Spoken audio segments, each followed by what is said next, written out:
I just feel like the big takeaway here is I'm worthy of feeling good. Even though I'm not where I want to be, I'm worthy of feeling good right now. I am so happy to have with me today my friend Kerry Burki, and we went to life coaching school together. So we were just young in the field of wanting to grow and be a conduit of love and light to the world. And this is 7, 8 years later. And so we're going to touch base with Kerry, but I am so excited to bring her message. Everyone has this nuance to their gift, to their healing abilities, and everyone has a gift. But I want to just zero in on Kerry today and talk about what she's doing and her latest book. Do you have one with you? I do. It's called Tend to Your Vibration. And it says, like, learn to use nature, breath, thoughts, imagination, and energy to get unstuck and into the flow of life.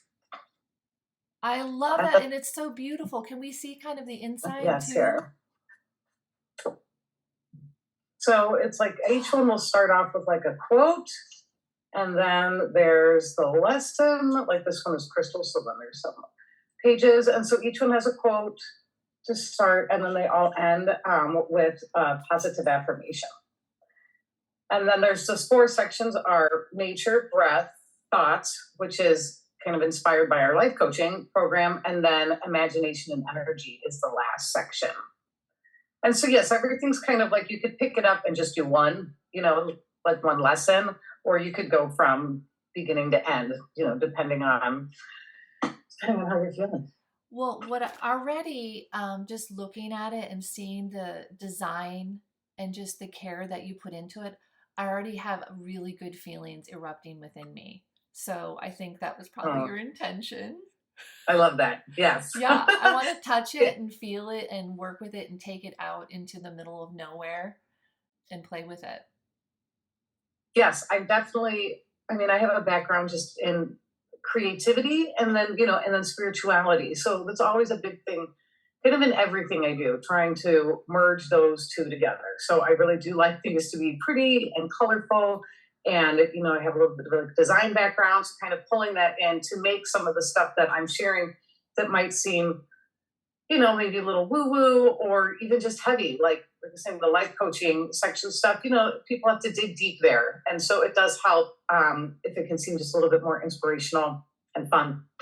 I like things to be fun. And I just from hearing you speak to and seeing what's behind you, I totally get that vibe of, Oh, yes. it sounds like you surround yourself with beauty. Yes, it's important. I know they like lots of gallery walls in our house, and each one really kind of has an intentional, like, isn't meaning behind it. Like my sister-in-law made this of me, and my boys bought that for me. They bought me the one above. That's just yoga wall or wrapping paper I found. made it made it a little wall thing. But yes, so then you're right. It's funny you say that. You're right. You look at my book, and then if you look at my house, it totally matches. Yes, you're being your authentic self, and what better is there to be? Yes. Well, let's talk a little bit about tend to your vibration.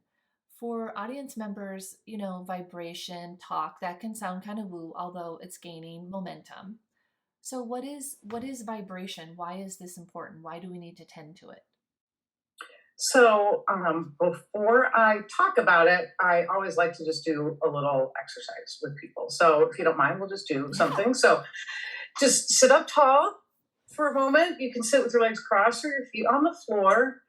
And I just want you to close your eyes and to start to deepen your breath. Just feel like each inhale becomes a little deeper than the one before, and that each exhale becomes a little longer.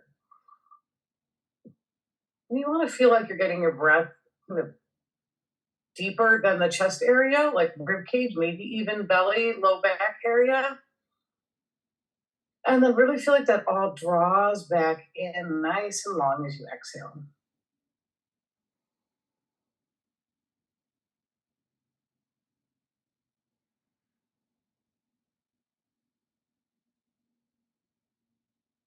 And then as you continue to breathe deeply, I just want you to do some shoulder rolls. So just lift your shoulders up towards your ears, let them draw back and down, bring them forward and up.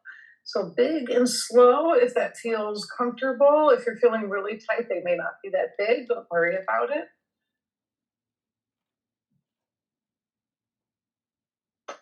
Just breathing deeply through the nose. Let's just do a couple more of these shoulder rolls.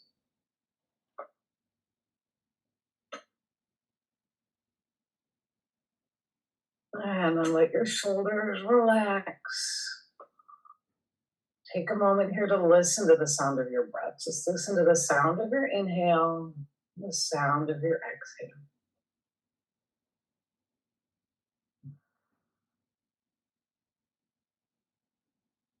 And then just in your mind's eye, either if you're good with visualizing, if you're not, I just want you to get a sense of like you being kind of like in this beautiful like bubble of white light. So you can imagine it, like a bubble, like a sphere of just white light all around you. Just allow it to make you feel safe, comfortable. Allow that white light just to help you feel like you're exactly where you're supposed to be right now.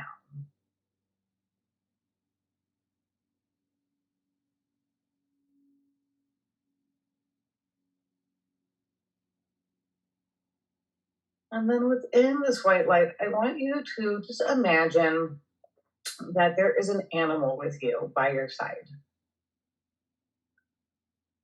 Just no judgment, don't worry, just whatever animal showed up. And just kind of notice the animal, thank it for being here. You might like to ask yourself or the animal, like, what guidance do you have for me? Or what's your message? Or maybe there's just an energy you associate with this animal. And so as soon as the animal showed up, you just kind of knew that was your message.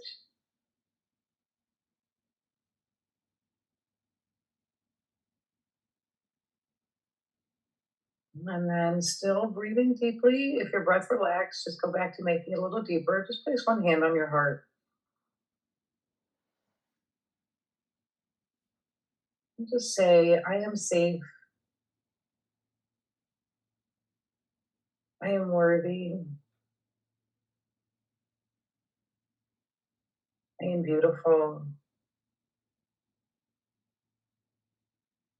I am perfect exactly as I am.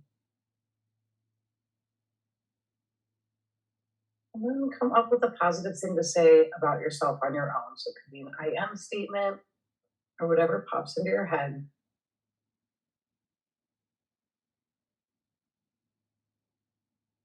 And then just allow a little smile to come on your face. And thank yourself for taking this time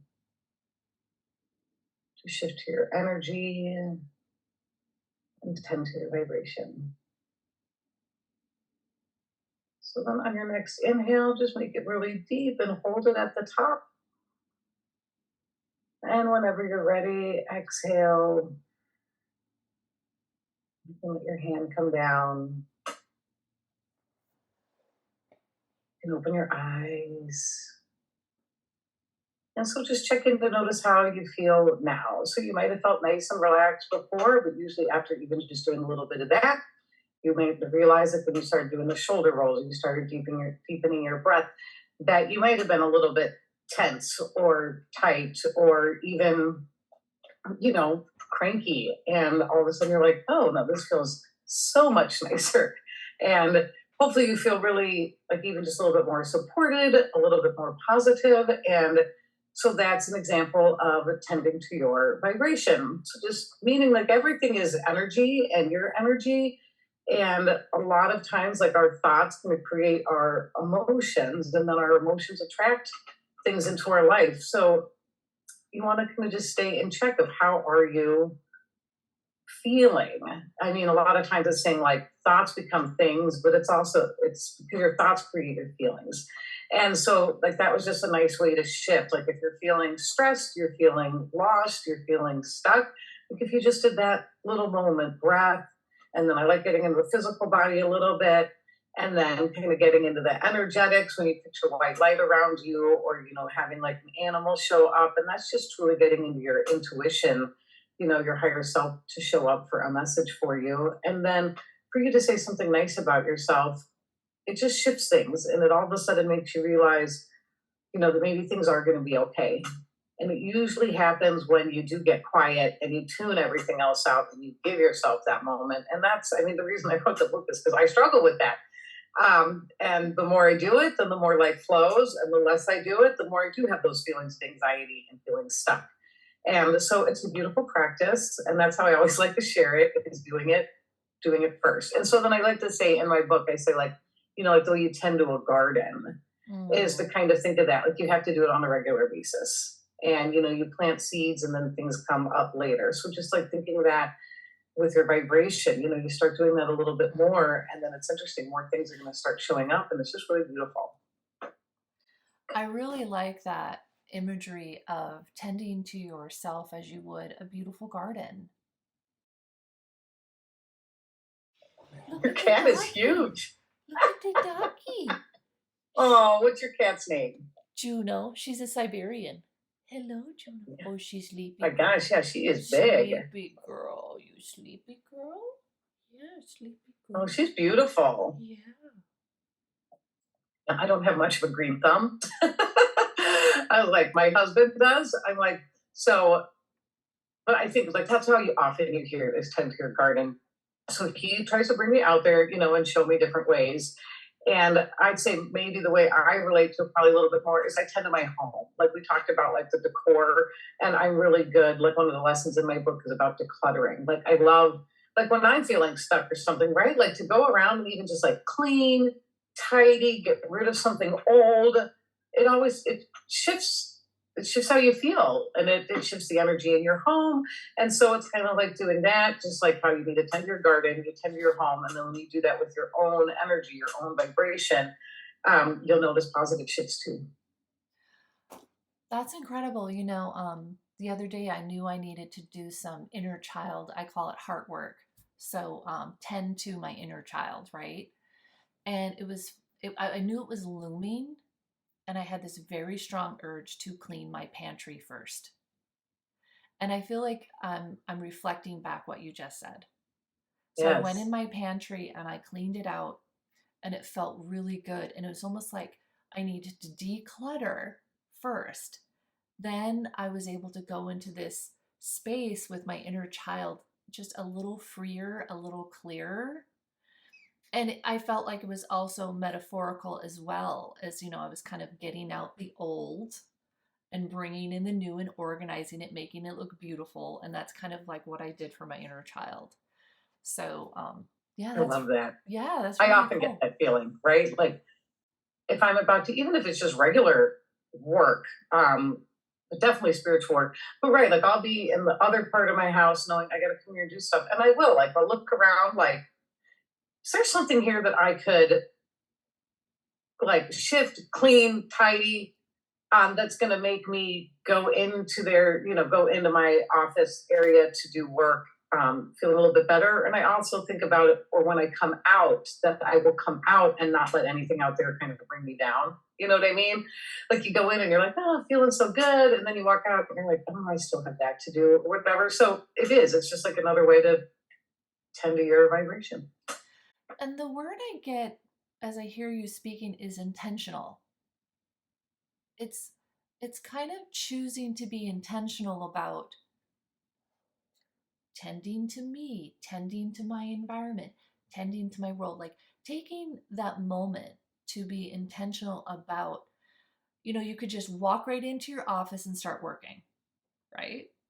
But Mm-hmm. you kind of went, okay, how can I support myself as I'm walking into my office to do this aspect of me? I know. I mean, it's very true. And it's funny because it's not like I do that every single time, but then there's a difference between the times I do and the times I don't. Yeah. It's just like, say, like, oh, I'm too busy for that, or I just want to, like get it done.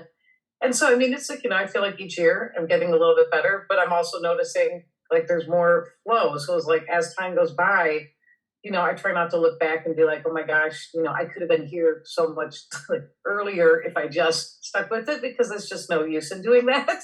And then sometimes you're not ready. So just do what you can where you're at. And then it's interesting. And I think some of it is like I'm older and wiser, and I'm really, really seeing the value now. And I feel like I have had times come up where I'm like, gosh, I wish, I just started doing some of this more regularly when I was younger. But I can't go back. So all I can do is start now. And I know that there's other people out there who feel like that. And so it's like if I can just be example of how your life can have more ease and flow and a little bit more happiness and health when you do it, even though you didn't do it for a while, then I'm here to do that. Yeah, and help lead us. That's great. So, Yes. yeah, let's kind of talk about what led you to come to this place and maybe even come to life coaching school, which is where we met. Um, what was kind of stirring within you? Because I remember in life coaching school, I think of us as these young kids, a little green, excited to help the world. But, I think a similar thing we had in common was maybe questioning our own ability to actually do this sort of thing, or even be an example, a mentor, a leader in this capacity. Um, and it's almost like life coaching school sort of gives us that little push and that little nudge of, yeah, you can do it. Well, it's interesting, yes, that you say that. So I had been a yoga teacher in Chicago for, Oh, I don't know, like 10 years. And then I moved to Arizona. And so I was teaching less and my kids were real little. Um, and so I had been trying to find ways, like a lot of the stuff in my book had been like trying to find ways of how do you keep those feelings going that you have at the end of yoga, um, like throughout the day. And so that's kind of why, like what we just did took a couple minutes. And so then, and you can kind of get a little bit of that relaxed feeling you have at the end of yoga. So I was starting to kind of study things like that. And then the opportunity for life coaching came up, and I was like, oh, this would be an interesting way. Because I mean, yoga is amazing, but if people still aren't addressing some of the stuff that's still going on, like, I mean, I know like you can release some of it in hip stretches. But if that shavasana is not long enough or they're not doing it consistently, I was like, how can I support people after, and beyond? And life coaching definitely was. It was like, can I do that? And I would have to say it's even taken me a little bit longer since life coaching to realize that it's so much you just showing up for the person. Like it's so funny how you'll tend to think that you need to be perfect. But then when I started working with coaches, like coaches aren't perfect. um, but they show up for me. mm-hmm. And when I like want to maybe stop doing something that is totally helping me, and they were like, they're just very gentle and be like, oh, but remember you talked about your goals and like you had wanted to get to this point. And, if you keep going, and all of a sudden I'm like, you're right, I do. I'm just having a moment. And it really helped me start to realize I'm like, okay, that comes naturally to me. Like I can do that. I can support people and just show up. And that it's funny, there's actually even a stronger connection when people do know that you're not perfect, that you have fallen and gotten up and fallen and gotten up, and that you're just trying to be on this time of getting up again and going for longer than you did the last time, or falling down again and not staying down as long. And, so often the people we coach are just right behind us, like you're just a little bit ahead. And then that is so nice. You can relate. So it's funny how we can kind of get in our head thinking that we have to be just something so much bigger, something so much more perfect. And they really just want you to be yourself. Yeah. And to show up for them. Show up. Yeah. Be present with me. Mm-hmm. Yeah, the power of presence. Do you remember our teacher, Richard Seaman? He would say, you only have to be one step ahead of someone to coach them. I don't remember. I loved him. I mean, he was amazing. I know. I mean, I loved him too. Phenomenal. Like I have so many of his phrases they're within me. I've embodied them. Oh, I love that. Yeah, I and love that. but I feel like you and I are passing that down. I mean, you just said it. I say it to many people I coach. Because what ends up happening is a lot of people that come to me, they sort of have that itch and yearning to do something with their gifts as well, to give it back. And there's this trepidation that, well, I'm not good enough. And I said, you absolutely are right now. You're definitely one step ahead of someone. I also think of Eckhart Tolle. I feel like if you had a coaching session with Eckhart Tolle, he'd probably just sit there with you and just be present with you, not even say one word. And that alone is healing. It really is. Just being present right here, right now with you. Well, I remember that was one of the exercises we had to do. And it was like you weren't supposed to say anything. And you're like, and so there'd be pauses. And then they were saying, if there's a pause, then usually, the person will say more. And so often you want to interject with advice. But right, so often it is just the presence. And then it's funny how sometimes people can even then get to where they wanted to go on their own. But if they didn't commit to sitting in that space and opening up, then they don't get there, right? Yeah. Yes. I mean, I think it'd be cool to share with people right now that that is sort of the underlying theme of coaching, is that all the answers are within you. We just help you find your own answers. That's all we're doing as a coach. I believe in you. It's And true. Like you were talking about, like having a teaching style. So I have lots of stuff like in my book that I teach, but usually that's just to get you to just more like a relaxed state, yes, to a more open state, to listen to your inner self. because the Yeah. answers are there. They're absolutely there. But sometimes we need that guide to help us because we don't have the faith in ourselves yet. And so for a time, I'll be the faith in you. I'm just going to be that presence that believes in you in this moment. And of course, a lot of times we're dealing with people who didn't feel supported. So that's a foreign thing, to feel supported. Well, it's like goes back to what you had said before about being intentional. So a lot of people aren't raised to be so intentional when it comes to themselves.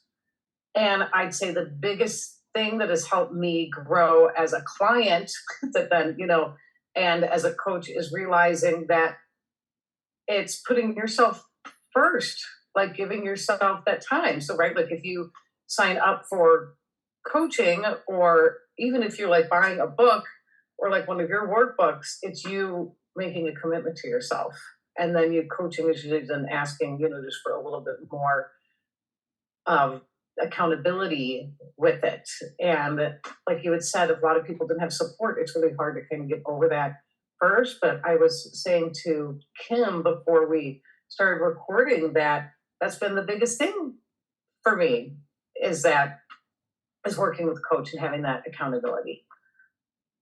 Yes. Yeah. So like I made a online course about with my book, so that it's like all the lessons are in the book, and then I made an online course of videos because I know people will get the book and they love it, but because of it, it's work. Some of it is work. I think it's fun work, but sometimes that's, like I said, especially at the life coaching section that has you go a little bit deeper. I mean, usually that's like maybe the section people probably flip past, and then they go to the one that has like the chakras and the animal guides. And so like I made an online course so that then it just makes it a little more accessible when like the videos are short, and then you have like a timeline, and I'm showing up just because all of that showing up for yourself. And then it's nice to have that added of having somebody showing up with you. It is the power of a witness, right? There's something about it. I mean, I still have coaches and mentors that I reach out to and need to. I don't think I see that ever ending. The power of a witness to, I feel, speak forth your story, to even just bounce something off of and just get it out loud. Yeah. Yeah, it really works. It really is helpful. So let's talk about some of this some of this woo stuff. Some of us call it woo, but to me it's very natural and normal. And I think society is opening up to it more. So I know you've done I guess you have some crystals in your book. You talk about that a little bit. So talk to us about some of these different tools. I would call them spiritual tools. What do you call them?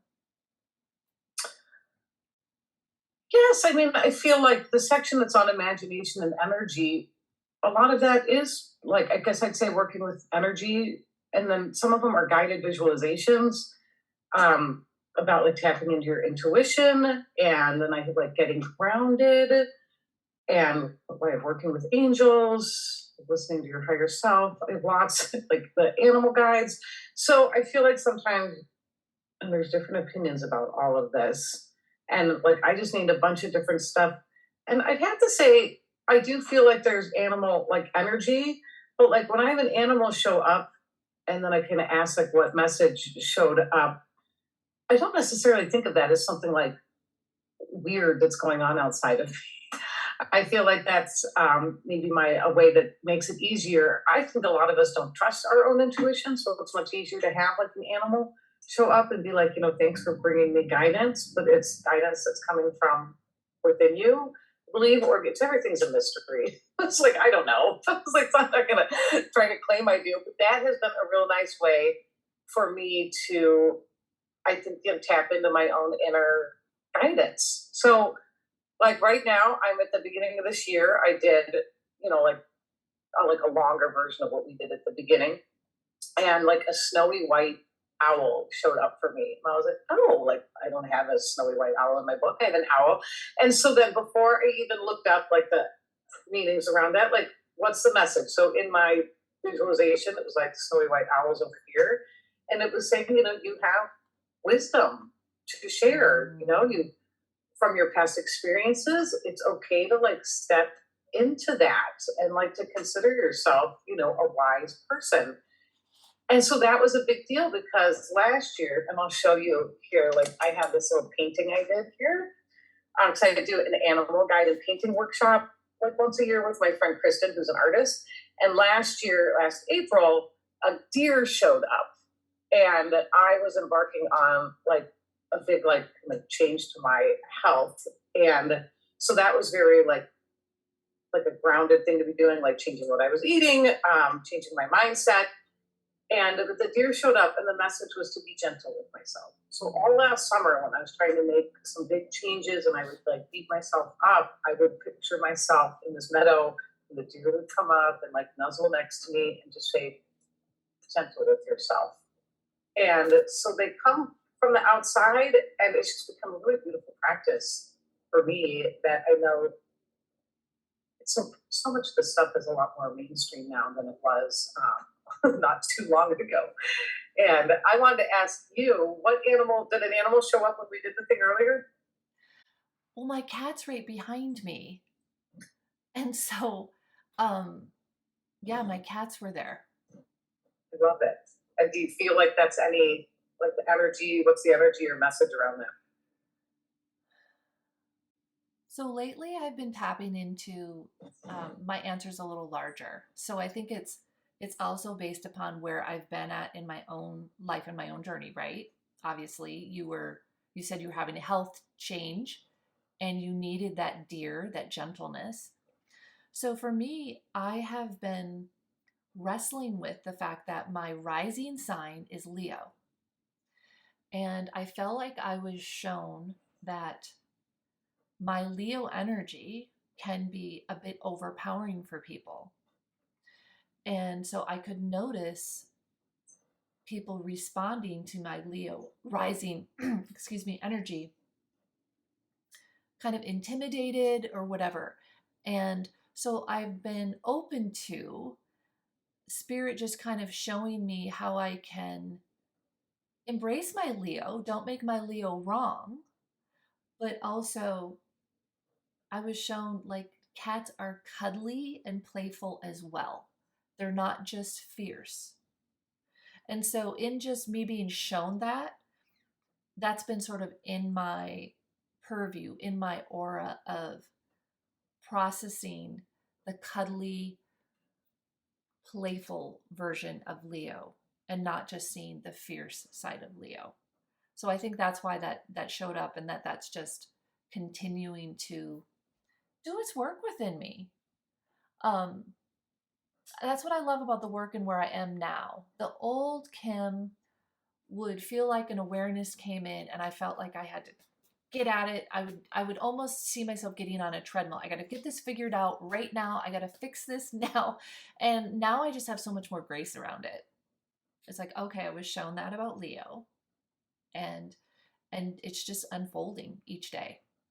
And I can feel the cuddly, gentle aspect, playful aspect of myself coming through more and more. Especially the energy of the cat right now is so Right? chill. Right? I was only Oh my I yeah, I was only picturing the fierce roar of the Leo lion. It's like, no, there's so much more to that Leo. That's interesting. I mean, I love how you. I mean, and that's huge. Like that's a really big like thing to kind of. You're right. When you think of Leo, there is a stereotype around it. And in my book, one of the descriptions, like for the bull, is like right. Like sometimes the bull is like charged up, but sometimes the bull is like standing in a field, very content and stable and Yes. grounded.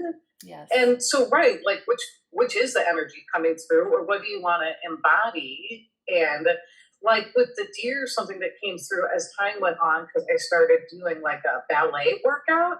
And so, like the word like grace started coming through. And then that's kind of something I think about with the deer, like just walking with more grace and just being graceful. And I feel like it started changing the way like I carry myself, which is interesting because changing your postures in my book. So I always feel like I have good posture, but then adding another level of how I carry myself, and then it ended up being connected to the animals. So I feel like we just have so much to learn when we just get quiet and allow the stuff to come in. Right. And I know you pull cards too, so this is one of the cards I've recently pulled too.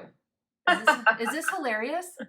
It's Yes. So I periodically will pull I have a bunch of decks. I love decks. So when I feel like a new season has come upon me, a new season of me, I'll pull a card from every deck, and it's just amazing then the collection of cards that I have for that season. And of course, it's a cat, and it's the gentle, it's the I'm patient with my needs, kind with my words, and respectful of my soft places. So Well, I saw the word cats, patient, right? Like yeah, you think of a cat walking around, totally just knowing the food's going to show up. They're going to pet me. I'll find a place to lay down. Like it's all working out. they rest a lot. Yes, right? Yeah. Being like, and it's okay to rest. Things are still going to happen. I mean, that's a big thing, right? Especially if you feel like you're really in some major Leo energy that you got to be like, do. And maybe things aren't maybe showing up quite as you want that you're like, oh, what's the other aspect I can tap into this? And so I like how you did it within, one animal. It's fun. Yes, It I is know. I so love this. fun. What I love about what you've showed us today is that a tool like imagining an animal there beside you, there's a message in that. And I love how it's a gentle way of, because some people really want to tap into their intuitive abilities, but they don't really know how. Well, what an incredible way. Well, let's visualize an animal while we're breathing deeply and trust that your spirit will show you the animal you need in that moment. Now, do you have a certain resource that describes what animals mean to you? I mean, in the book, I Okay. have, um, let me find the section here. So, like, I have like sections. It's so funny. I mean, I have enough stuff for a second book. It's just all this stuff. But like more, like I love when I do like workshops, I love finding out what shows up for people. So I have a running list now of like what has shown up for people that's not in here. Because I think there's just so many. I love finding out. I'm like, oh, somebody had last year we did this painting workshop and the mouse show up drinking a martini. And so then it was fun to hear like what that meant for her. Yeah. And there's no And wrong answer. That's the beauty of there's it not. too. And that's what I always try to say, like, and then too, like if an animal doesn't show up, then I like to tell people, like, don't worry. Sometimes you might be like trying too hard or she's not open. Then like if you like you could, like if you had my book, I do suggest like people, you can read the descriptions, and sometimes you'll read a description and it'll kind of feel like a punch in the gut or like a tug on your heart that you're like, whoa, I really would like that energy. I'm going to choose to work with that animal. Mm-hmm. And then the other thing I like to tell people is to just notice what animal you start looking for or seeing, like what animal you start seeing, just out and about, like on a billboard, in a commercial, in the magazine, or like you're reading a book, like what all of a sudden you're like, oh my gosh, like I saw like a leopard in like three things this week. And then look that up and then see kind of what's tied into that, and I just mean like Google like leopard energy or leopard animal guide, and then see what shows up for you to work with. And then I think it's neat. Usually, once you're working with an animal, then you'll just start to notice. Like it's so funny. Like you'll notice it on like cocktail napkins. You'll just like it's just everywhere. Like it's funny. I realize I have it right behind here. I put it on my desk. But my son had this Hedwig, from Harry Potter, and I saw it in his room after, and I was like, oh my gosh, how fun! I was like, this is. I had not thought of it when the animal showed up as being this, but then I saw it in his room, and I was like, oh, it's kind of fun. So I was like, you're going to be on my desk while I'm working with you, just as a reminder. And then how I do that, like if you want to like know how to continue working with it. So like right now, like one of my morning practices is a little bit similar to what we just did. If I don't have time, like I just will be like, hey, Siri, I'll set a timer for 5 minutes. And I just start with breathing, so it's important to have some quiet time. But then I usually end saying, like, my personal thing right now is just saying, God, angels, and I say, snowy owl. Can you lead me, guide me, move me, help me today? Or, before I got on this, I was like, well, just help me, be in my integrity and share, something that could, potentially help somebody listening. And so then that's kind of a nice way to continue like daily working with it. That's just so beautiful. I love that. I feel like anyone listening today has a new tool for themselves to tap into their own psychic abilities, but even have fun. Have fun. To me, it's fun to use our imagination of an animal and let it teach us what it needs to teach us or support us however it needs to support us or point us in the right direction. That's really, Yeah. really, really special. I love this, Kerry. Hey, Yeah. So let's just kind of we look like we've got it together. We both admitted we're not perfect. We're still on the journey. We're still learning ourselves. But kind of for the people out there who are kind of struggling to kind of relate to us, before you sort of moved into these healing modalities, these coaching modalities, did you have some struggles that were, kind of poignant and really affecting you in life? I've had many over the years. I will say something a little different with me is mine tend to be a little self-inflicted. I mean, like I had a nice childhood, but like even in high school, I just was looking outside of myself. I thought my parents were boring, so I went looking for fun in all the wrong places. And so that was something I feel like after high school, I had to figure out a little bit. And so it was interesting because I tried to make up for some of that. So when I went to college, I'm like, I'm going to be pre-med, I'm going to be a doctor, make my parents proud. And I was in like these like chemistry classes and it was horrible. I hated them. And then I took a Hinduism class as an elective.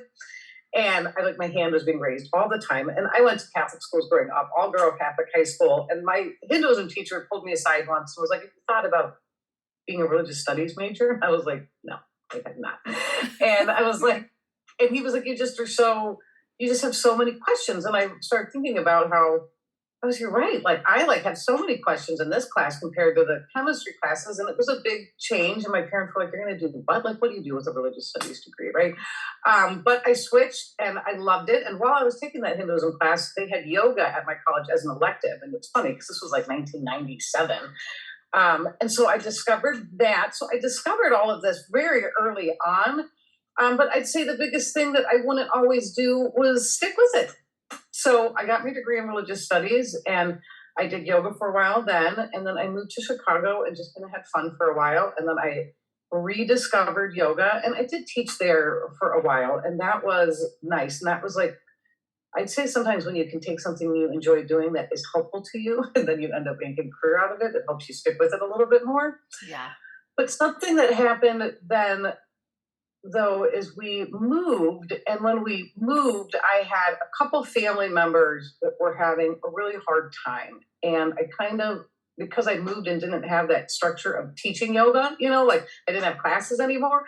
I'll be honest, I really just threw everything that I knew out the window and found myself like on the phone, like gossiping, you know what I mean? Like, oh my gosh, I can't believe this is going on with this person right now. And I started Mm. drinking more and just not taking care of myself, like staying up late. Mm. And I just felt like I was being so good by like talking to people and like complaining, I guess, what I was doing. Mm. And it wasn't getting me anywhere. And then it's funny because I had one family member that was in the hospital, and then they like got out of the hospital, and then they started taking care of themselves, and then they were like all of a sudden doing really well. I was like, well, what am I doing? Shoot. I was like, I let myself like taking care of them, worrying about them, kind of mess up my health and my trajectory. And then they like went and like went past me, and I kind of had to catch myself like, okay, what are you doing? And so that was probably about the time that life coaching came in. Um, and then I'd say again, I feel like I was on a pretty good trajectory. And then COVID hit. Mm. And I spent, it was right after this book had come out. I mean, I felt like things were going like really good.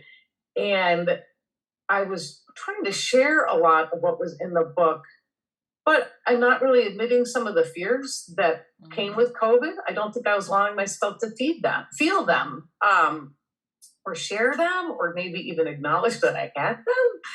And so I gained a lot of weight during COVID. Mm. And by the end of like that year, I could see that some things had to change. And I did change some things kind of like from an energetic point of view.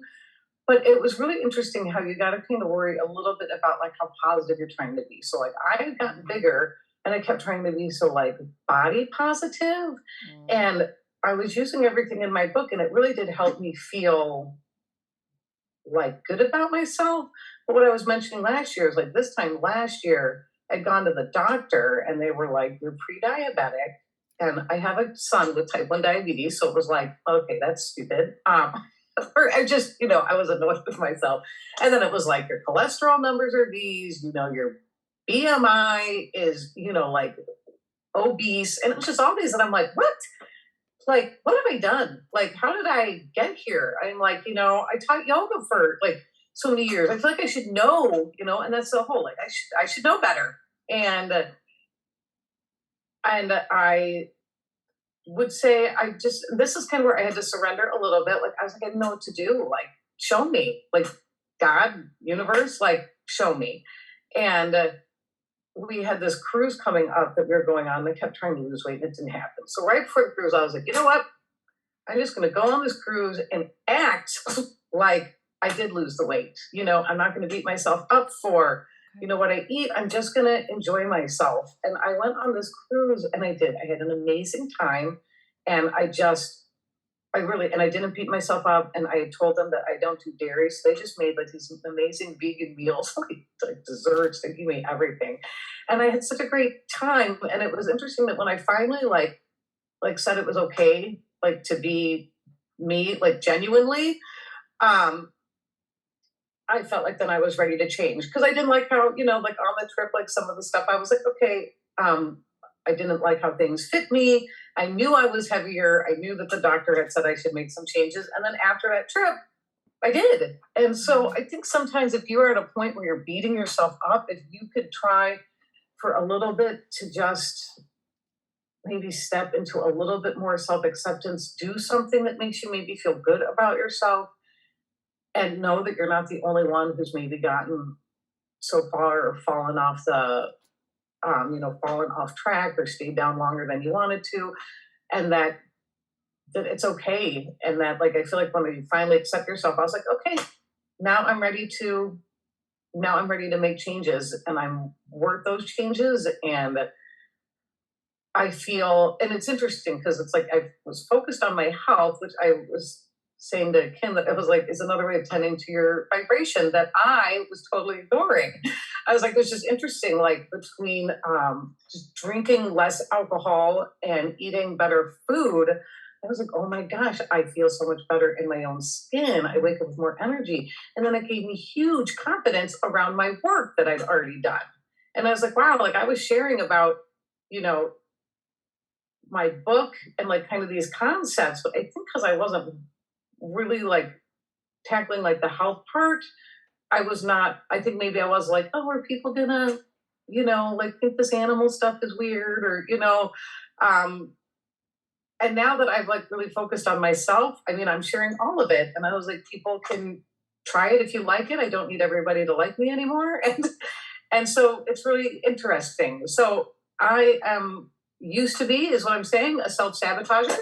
And and so if you are somebody who's that, I can definitely relate. I think sometimes too, I've let other people's problems or issues then like become the cause of why I can't do something. And I really didn't realize that until the last year. I mean, just like a simple thing would be like to say that my youngest son does not eat that healthy. I mean, like he just his palate, like he just loves mac and cheese, pizza, And I'd be like, well, I can't eat healthy if he eats like that. It's just like, I mean, and I was kind of saying that. And it was like, really? You can't? Like, and I mean, I believed it. It's like, but then when I finally made the decision, I was like, wow, it circles back here, Kim. I had to be intentional, right? Like, I was like, how do I want to feel? So I had to be intentional about how I wanted to feel. And then that tied into, then what did I want to put into my body or how did I want to move my body? And then I think, like I said, what helped me through that whole process of making those big changes was all the spiritual stuff that I already know.